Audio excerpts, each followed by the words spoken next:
Former U.S. officials who played pivotal roles in negotiating the 2015 nuclear treaty with Iran have spoken out against President Donald Trump's decision Friday to decertify the landmark agreement, arguing it would leave the U.S. isolated among leading world powers.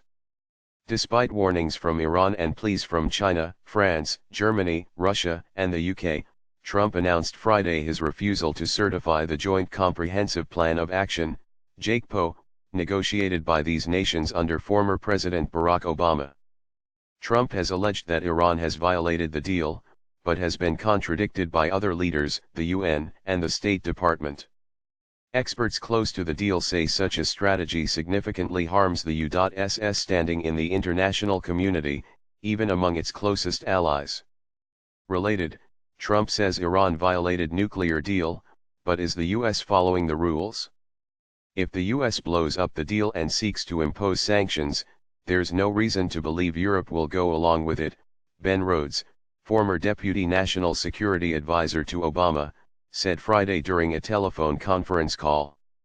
Trump is dragging down to the level of his politics the rest of the world, but the rest of the world has no incentive to go along with it, he added. All he's doing is isolating the US from its greatest allies.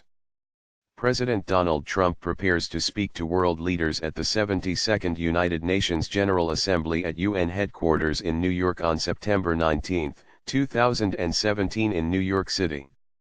During his fiery speech, Trump called the Iran deal an embarrassment and one of the worst and most one-sided transactions the United States has ever entered into. Spencer Platt/Getty Images.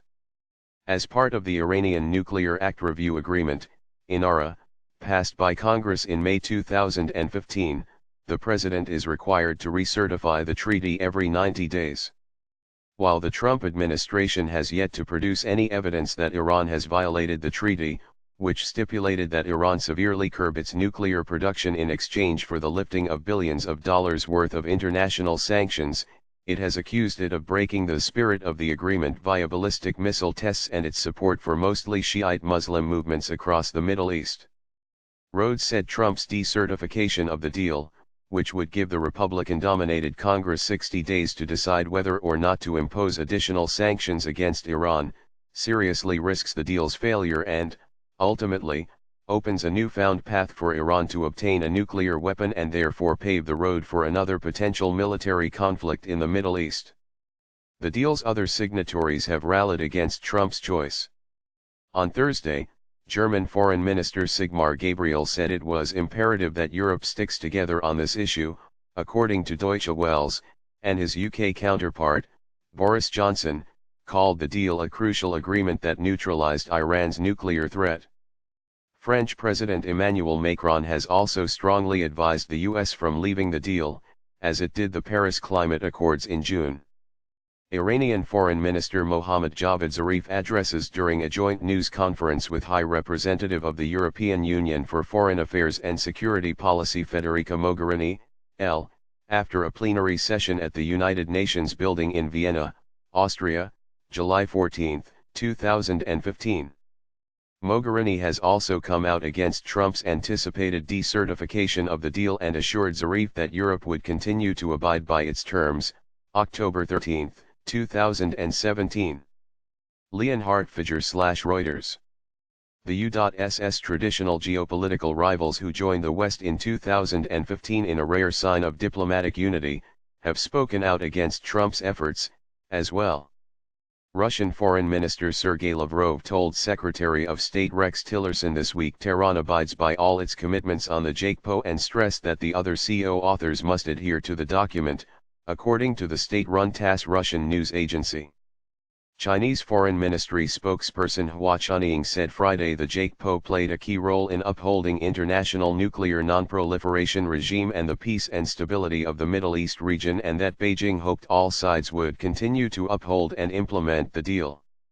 Wendy Sherman, former Undersecretary of State for Political Affairs at the State Department, said Trump's decision risks forcing Europe to be wedged between Trump's unilateral interests and those of Iran, China, and Russia, which have already taken steps to overtake the U.S.'s leading role in the Middle East.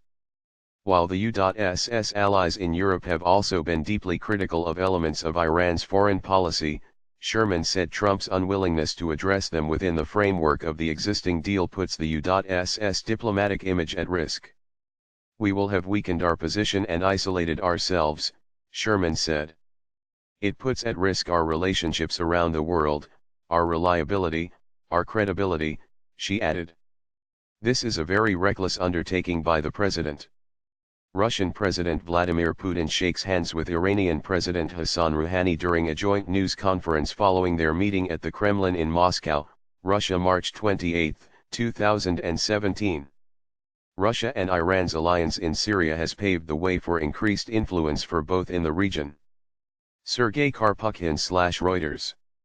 Robert Malley, former senior advisor to the president and White House coordinator for the Middle East, North Africa, and the Gulf region, said the only way to gain further concessions from Iran would be to engage with Tehran diplomatically, rather than stepping away from existing commitments.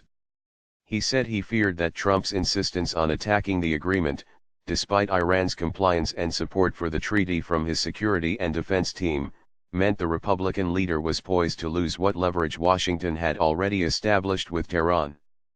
We haven't been able to change Iran's regional behavior, we haven't been able to change Iran's nuclear behavior, up until 2015 with this deal, which, again, without justification, the U.S. administration has called into question, Malley said. You're looking at an administration that is contorting itself to rationalize a decision from the President of the United States, he added.